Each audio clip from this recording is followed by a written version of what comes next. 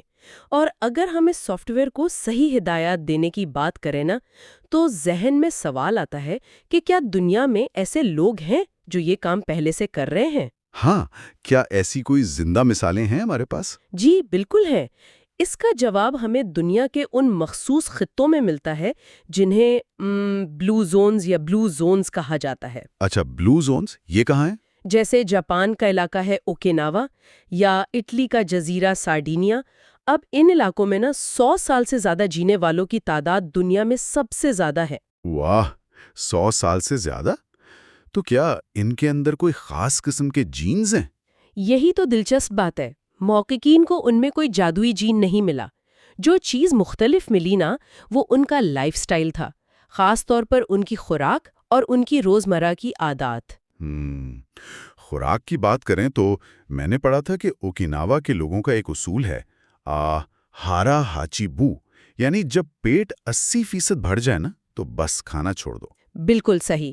اور اگر آپ ان کی پلیٹ دیکھیں نا، تو اس میں گوشت بہت کم ہوتا ہے، زیادہ تر سبزیاں ہوتی ہیں، پھلیاں یعنی لیگیومز ہوتے ہیں، اور پروسیسڈ شوگر تو بالکل بھی نہیں ہوتی۔ لیکن ذرا رکیے، مجھے یہاں تھوڑی الجھن ہو رہی ہے۔ ہم تو عام طور پر یہی سنتے آئے نا کہ پروٹین بہت ضروری ہے، خاص طور پر جانوروں کے گوشت والی پروٹین، تو یہ سبزیوں اور پھلیوں پر اتنا زور کیوں؟ اس الجھن کو دور کرنے کے لیے ہمیں خلیوں کی تھوڑی گہرائی میں جانا پڑے گا۔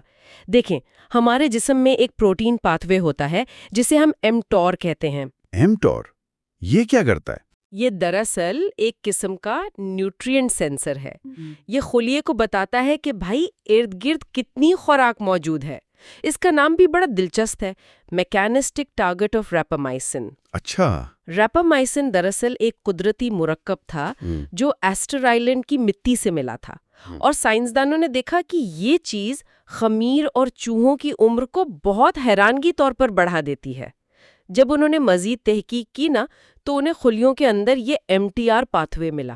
یعنی ہمارے خلیوں کے اندر ایک باقاعدہ سینسر لگا ہوا ہے جو خوراک کو بھانپ لیتا ہے، لیکن اس سینسر کا گوشت سے کیا کنیکشن ہے؟ کنیکشن یہ ہے کہ جانوروں کے گوشت میں کچھ مخصوص امائنو ایسڈز بہت زیادہ ہوتے ہیں، خاص طور پر ایک جسے لیوسین کہتے ہیں۔ جب ہم بہت زیادہ گوشت کھاتے ہیں نا، تو یہ امائنو ایسڈز اس MTR سینسر کو پیغام دیتے ہیں کہ خوراک تو بہت وافر مقدار میں موجود ہے۔ اچھا، تو پھر کیا ہوتا ہے؟ تو پھر جسم خلیوں کو حکم دیتا ہے کہ نشو نما کرتے رہو، نئے خلیے بناؤ۔ جسم اپنا پورا فوکس صرف گروتھ اور خلیوں کی تقسیم پر لگا دیتا ہے۔ ذرا ایک منٹ، اگر ہمارا یہ جو جسمانی سافٹ ویئر ہے یہ ہر وقت نئے پروگرامز انسٹال کرتا رہے گا، خلیے بناتا رہے گا، تو بھئی سسٹم کریش بھی تو ہو سکتا ہے نا؟ میرا مطلب ہے وہ صرف گروتھ کر رہا ہے، تو پرانے اور خراب خلیوں کی صفائی کب کرے گا؟ زبردست پوائنٹ اٹھایا آپ نے۔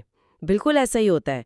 جب یہ سینسر مسلسل ایکٹیویٹ رہتا ہے نا، تو خلیوں کی اندرونی صفائی اور مرمت کا جو نظام ہے، جسے ہم آٹوفیجی یا آٹوفیجی کہتے ہیں، وہ بند ہو جاتا ہے۔ اوہ، تو صفائی بند ہو جاتی ہے؟ ہاں، خلیے تیزی سے تقسیم ہوتے ہیں اور ظاہر ہے اسی رفتار سے پھر بوڑھے بھی ہوتے ہیں۔ اس کے برعکس جو پودوں پر مبنی پروٹین ہے نا، یعنی دالیں یا سبزیاں، ان میں وہ مخصوص امائنو ایسڈز کم ہوتے ہیں۔ تو وہ سینسر کو ہر وقت جگا کر نہیں رکھتے؟ بالکل نہیں جگاتے، اور نتیجہ یہ نکلتا ہے کہ جسم کا یہ جو الارم سسٹم ہے یہ پرسکون رہتا ہے اور اسے اپنی مرمت اور صفائی کا پورا وقت مل جاتا ہے۔ یہ نقطہ واقعی غور طلب ہے۔ مطلب گوشت کا بے تحاشا استعمال کرنا تو ایسا ہی ہے نا کہ جیسے آپ گاڑی کے ایکسلریٹر کو مسلسل دبا کر رکھیں، انجن اپنی طبعی عمر سے پہلے ہی گھس کر خراب ہو جائے گا۔ 100% درست تشبیہ ہے یہ۔ اسی لیے بلو زونز کے لوگ کبھی کبھار گوشت کھاتے ہیں، لیکن ان کی خوراک کا بنیادی حصہ پودے ہی ہوتے ہیں۔ اچھا، یہ تو بات ہو گئی کہ ہم کیا کھاتے ہیں، لیکن اگر ہم اس سینسر کو آرام دے سکتے ہیں تو کیا خوراک کو کچھ دیر کے لیے بالکل بند کر دینا مزید فائدہ مند نہیں ہوگا؟ مطلب خوراک نہیں ہوگی تو گروتھ سینسر ویسے ہی آف ہو جائے گا؟ آپ کا اشارہ کیلوریز کی پابندی یا کیلوری ریسٹرکشن اور انٹرمیٹنٹ فاسٹنگ کی طرف ہے نا؟ ہاں بالکل، یعنی انٹرمیٹنٹ فاسٹنگ، جس میں ہم دن کے کچھ حصے میں فاقہ کشی کرتے ہیں۔ دیکھیں، اگر ہم ارتقائی سائنس کو دیکھیں نا تو کیلوریز کو کم کرنا واحد ایسا طریقہ ہے جو خمیر سے لے کر چوہوں اور بندروں تک ہر جاندار کی عمر بڑھاتا ہے۔ شرط صرف یہ ہے کہ غذائیت کی کمی نہ ہو۔ لیکن ہم جدید انسانوں کے لیے ہر وقت کیلوریز گننا تو بہت مشکل کام ہے۔ اسی لیے ڈیوڈ سنکلیئر انٹرمیٹنٹ فاسٹنگ پر زور دیتے ہیں۔ اس میں آپ دن کے ایک مخصوص حصے میں مثال کے طور پر 16 گھنٹے تک جان بوجھ کر کچھ نہیں کھاتے۔ لیکن یار، عام انسانی سوچ تو یہی کہتی ہے نا کہ بھوکا رہنے سے جسم کمزور ہوتا ہے۔ آج کل تو ہماری بھوک کا مطلب بس اتنا سا ہے کہ فوڈ ڈیلیوری ایپ کام نہیں کر رہی۔ ہم اس فاقہ کشی کے دباؤ کو جسم کے لیے فائدہ مند کیسے مان لیں؟ اس کے پیچھے ایک بہت بڑا ارتقائی میکانزم ہے جسے ہم ہارمیسز یا ہارمیسز کہتے ہیں۔ ہارمیسز، یہ کیا چیز ہے؟ دیکھیں، اربوں سال پہلے جب زمین پر زندگی شروع ہوئی نا تو کبھی خوراک وافر ہوتی تھی اور کبھی طویل عرصے تک قحط پڑ جاتا تھا۔ تو ان سخت حالات میں زندہ رہنے کے لیے خلیوں نے ایک بقائے حیات کا سرکٹ یعنی سروائیول سرکٹ بنا لیا۔ اچھا، ہارمیسس کا مطلب ہے جسم پر ایک ایسا ہلکا سا دباؤ ڈالنا جو اسے نقصان نہ پہنچائے بلکہ اس کے اس الارم سسٹم کو متحرک کر دے کہ بھئی خطرہ ہے، اپنا دفاع مضبوط کرو۔ واہ، یعنی ہم جسم کو بھوکا رکھ کر جان بوجھ کر یہ دھوکہ دے رہے ہیں کہ مشکل وقت آ گیا ہے تاکہ وہ اپنی حفاظت کی تیاری کرے۔ بالکل ایسا ہی ہے۔ یہ تو ایسا ہے جیسے کسی فیکٹری میں جب پروڈکشن کا کام روک دیا جائے تو مینٹیننس کی ٹیم کو اندر بھیج دیا جاتا ہے کہ بھئی اب مشینوں کی صفائی اور مرمت کر لو، کیونکہ اگر فیکٹری ہر وقت چلتی رہے گی تو مشینیں تو جلدی خراب ہو جائیں گی نا۔ بہت خوبصورت مثال دی آپ نے۔ جب ہم 16 گھنٹے کچھ نہیں کھاتے نا تو جسم کو واقعی لگتا ہے کہ شاید قحط آ گیا ہے۔ واہ، اس ہلکے سے دباؤ کی وجہ سے جسم میں لمبی عمر کے جینز جاگ جاتے ہیں جنہیں ہم سرچوئنس یا سرچوئنس کہتے ہیں۔ سرچوئنس، یعنی یہ ہماری مینٹیننس ٹیم ہے؟ جی بالکل۔ جب یہ جاگتے ہیں نا تو یہ خلیوں کی مرمت تیز کر دیتے ہیں، جو پرانے اور ناکارہ پروٹینز ہوتے ہیں انہیں صاف کرتے ہیں اور ہمارے ڈی این اے کو استحکام دیتے ہیں۔ لیکن جدید دور میں تو ہم صبح اٹھنے سے لے کر رات سونے تک کچھ نہ کچھ کھاتے ہی رہتے ہیں۔ یہی تو سب سے بڑا مسئلہ ہے۔ ہمارا یہ جو بقائے حیات کا سرکٹ ہے یہ کبھی آن ہی نہیں ہو پاتا اور ہماری اس فیکٹری میں مینٹیننس کا وقت کبھی آتا ہی نہیں۔ صحیح۔ تو ہم نے خوراک کی کمی کے ذریعے تو جسم میں ہارمیسس کا الارم بجا دیا۔ اب میرا سوال یہ ہے کہ کیا کوئی اور طریقہ بھی ہے؟ میرا مطلب ہے، کیا ہم کسی اور قسم کے جسمانی دباؤ سے اس سرکٹ کو آن کر سکتے ہیں؟ جی ہاں، بالکل کر سکتے ہیں، اور اس کا سب سے بہترین طریقہ ہے جسمانی ورزش۔ لیکن یعنی وہ شام کی ہلکی پھلکی چہل قدمی؟ نہیں، میں اسی طرف آ رہی ہوں۔ ہم پارک میں آرام دہ چہل قدمی کی بات نہیں کر رہے، ہم بات کر رہے ہیں تیز رفتار اور سخت ورزش کی، یعنی ہائی انٹینسٹی ورک آؤٹس۔ اچھا، ہائی انٹینسٹی، جس میں سانس پھول جائے؟ بالکل، ایک ایسی ورزش جس میں آپ کی سانس واقعی پھولے، دل کی دھڑکن تیز ہو جائے اور آپ کو محسوس ہو کہ آپ کے پٹھے اب تھک رہے ہیں۔ تو میں یہ سوچ رہا ہوں کہ جب میری سانس پھولتی ہے اور مجھے لگتا ہے کہ میں بس اب گرنے ہی والا ہوں، تو اس وقت میرے خلیوں کے اندر کیا ہو رہا ہوتا ہے؟ وہ اس تکلیف کو اپنے فائدے میں کیسے بدلتے ہیں؟